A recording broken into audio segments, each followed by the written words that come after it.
Бүгінгі жаңа тақырыпты бейне материалдан тамашалаймыз. Ол үшін біз мұқият тыңдаймыз. Бәріміз назар аударамыз. Қаңлылар негізінен Сырдарияның ортасынан бастап Қаратау жотасына дейінгі аймақты мекендеген. Олардың шығыс шекарасы Талас өзенінің бойымен өтіп, біздің заманымыздың 3-ші ғасырында оңтүстік-батыс жетісуға дейін жетсе, батыста Арал теңізінен Сырдарияның орта ағысына дейінгі жерлерді қамтыды. Қаңлы мемлекеті шығыста үйсіндермен, батыста сарматтармен, оңтүстікте ферғанамен көрші болған. Қаңлылар қазақ халқының негізін құраған ежелгі тайпалардың бірі. Көшпелі және отырықшы халықтар Қаңлы мемлекетінде бейбіт өмір сүрген. Бірақ Қаңлы мемлекеті 5-ші ғасырдың ортасында әлсіреп, ақ ғұндар мемлекетінің құрамына қосылды. Қытай тарихшысы Сыматиян Шици, яғни тарихи жазбалар атты еңбегінде Қытай тарихымен қатар көрші мемлекеттер, соның ішінде Қаңлылар туралы құнды мәліметтер қалдырған. Бұл еңбегінде тарихшы Қаңлы мемлекеті Ферғананың солтүстік батысында шамамен 2000 лиг қашықтықта орналасқан көшпелі мемлекет. Олардың тұрмыс салты үлкен үйетшілермен өте ұқсас, 90 мың әскері бар деп сипатталған. Бұл жерде айтылып отырған үйетші біздің заманымыздан бұрынғы 1-ші мыңжылдықта орталық Азияда өмір сүрген шығыс ирандық тайпа. Ерке хан әулетінің хроникасында біздің заманымыздан бұрынғы 1-ші ғасырда құрылған Қаңлы мемлекеті туралы айтылған. Камгюй билеушісінің қол астында 120 мың отбасы, 600 мың адам және 120 мың әскер бар. Олардың әдет-ғұрыптары үйетшілермен ұқсас болған. Камгюйлер шығыста ғұндарға бағынышты. Камгюй 5 кішігірім иелікті билейді. Қаңлылардың қоғамдық құрылымы мемлекеттік деңгейге жеткен. Олар материалдық мәдениеті мен өнері бар көшпелі өркениетті құруда жоғары дәрежеге жетті. Қаңлы қоғамында мүлік теңсіздігінің пайда болуынан атақты адамдар мол байлыққа кенеліп, қоғамдағы дәрежесі өсе бастады. Ал қарапайым адамдар ақырындап бай адамдар мен әскери көсемдерге тәуелді болды.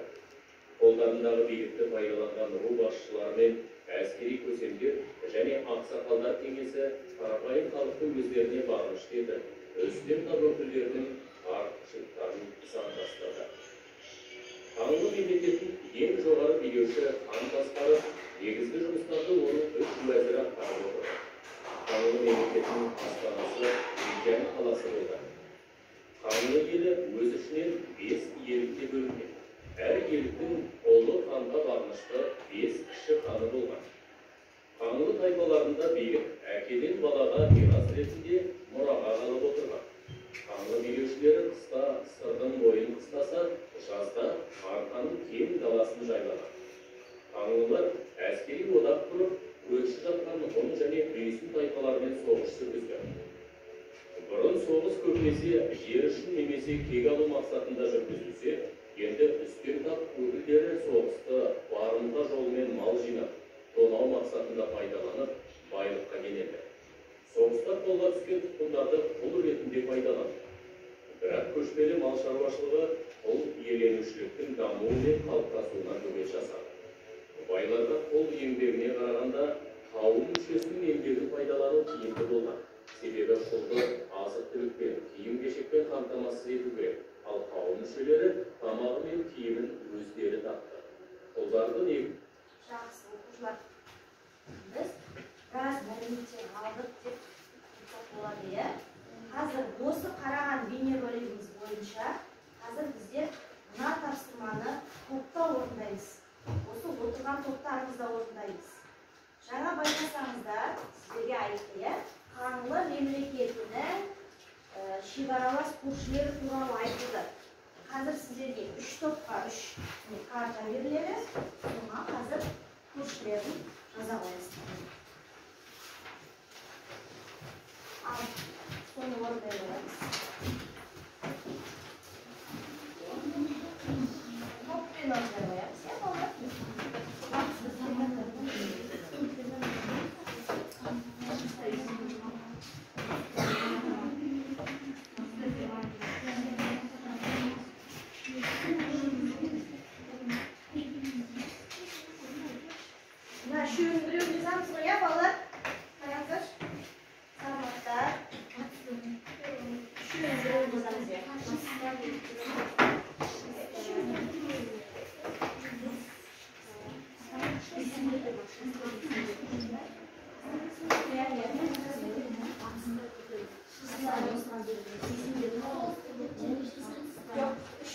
Шығыста, батыста, оңтүстікте.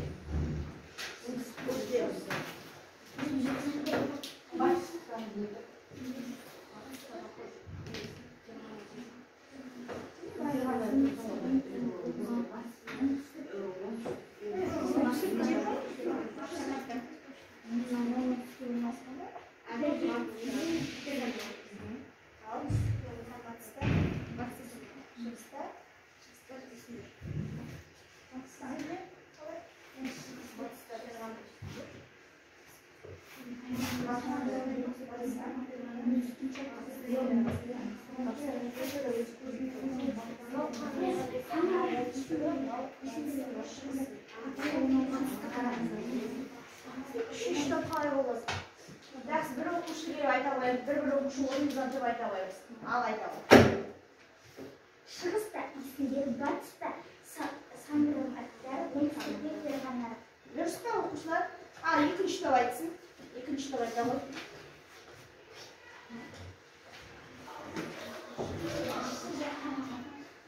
Екінші топ айта қойсын. Екінші топ, кім жұлдыз?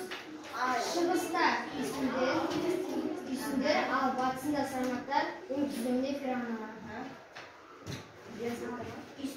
Шығыста исіндер, батыста сарматтар, ал оңтүстікте ферғана. Оқушылар дұрыс па? Дұрыста, мынау мысалы қаңлы мемлекет болса, оңтүстігінде ферғана, оның шығысында үйсіндер, ал батысында көршілері кімдер болған екен? Сарматтар болған екен. Жақсы, келесі тапсырманы қарайық. Сіздерге мынадай тапсырма берілді.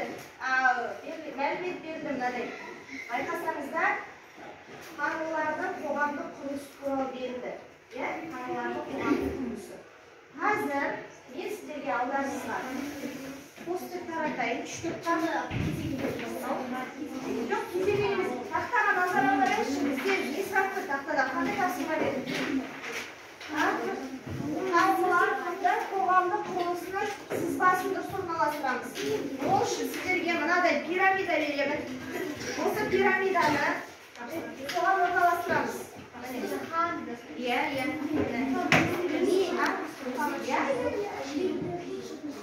Бұл бізде балалар қаңлылардың қоғамдық құрылысы.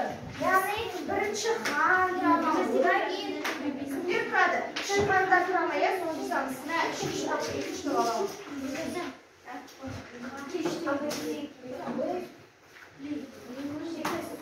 Орныңыздан тұрып айта қоямыз. Орныңыздан тұрып айта қоямыз. Осыны міне, былай қоя қойыз. Нәже қоясыз. Үшінші мысалы уәзір. Екінші кіші хан. Үшінші көсем. Деп орналастырамыз. Үшіншілер. Сосын бар хан деп қоямыз.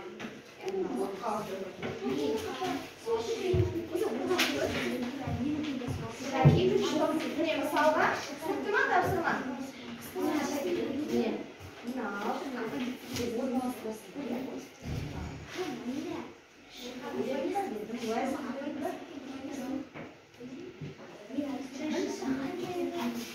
Міне оқушылар мынау қоғамдық құрылысы. Соны ретімен орналастырасыздар, ретімен. Түсінікті ма, балалар? Ал орналастырайық.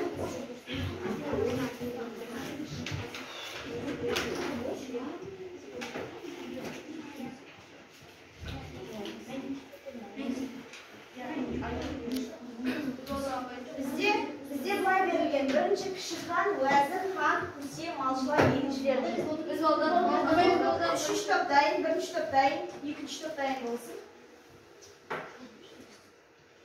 Жаңа кім қорғады? Галет не қорғады да? Айболат қорғады. Орнынан тұрып айналады. Қоғамдық құрылысы, біріншісі Айболат түсінікті былай. Қаңлылардың қоғамдық құрылысы.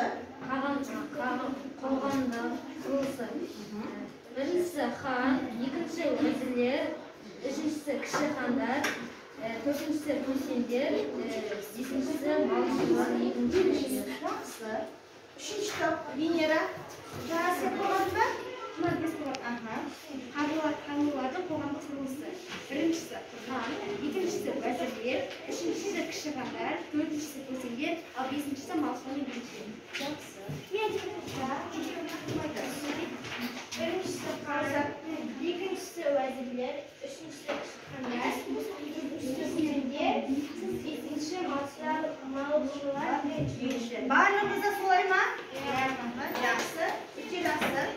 Енді бізде үшінші тапсырма қалған мынадай. Сәйкестендіру. Бұны дәптерге орындаймыз. Әркім өзі жеке дәптерге орындасыншы. Тақтада бізде берілген. Ол үшін балалар, бұл тапсырманы орындау үшін мен сіздерге топқа мәтін беремін. Мәтінмен бір танысып шығамыз да, осыны орындаймыз. Жұмыс аламыз. Алдырақсы.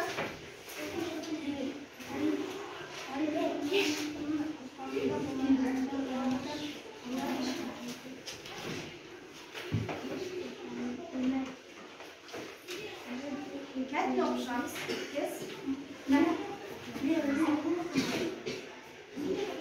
Әркім өз дәптеріне орындаймыз. Мысалға, қаңлы сөзін Әбілғазы Баһадүр хан қаңлы атауын қалай деп атады? Өзен деп атады ма? Патша деп атады ма? Арба сөзі, мағынасы, қаңлы сөзінің мағынасы кім қалай атады? Соны сәйкестендіреміз.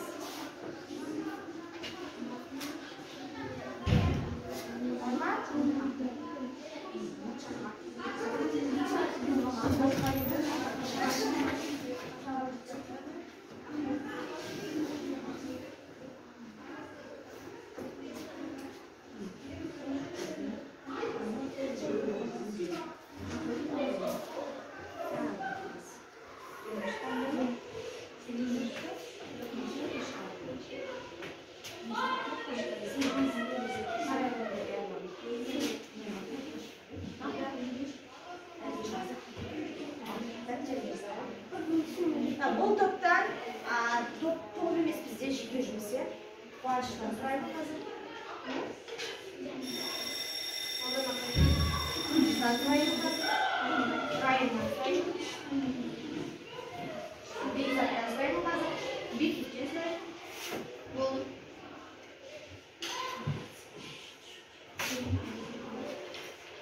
Болды. Мен қазір берішілік.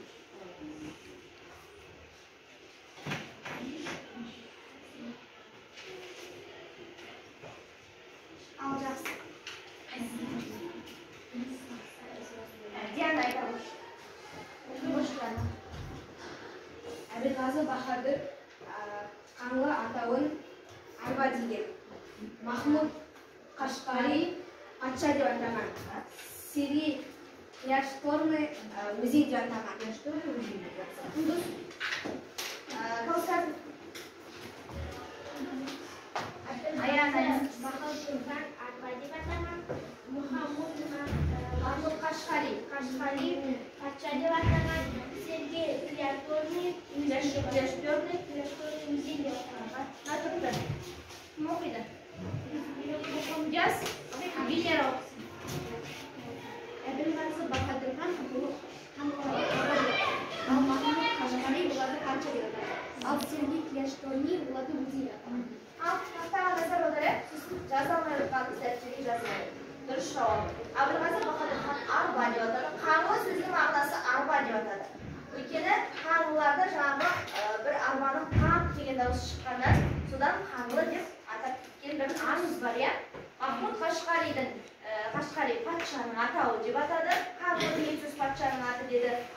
Сергей Кляшторный ол өзеннің атауы деп байланыстырады. Үш жауабын жазып алыңыздар.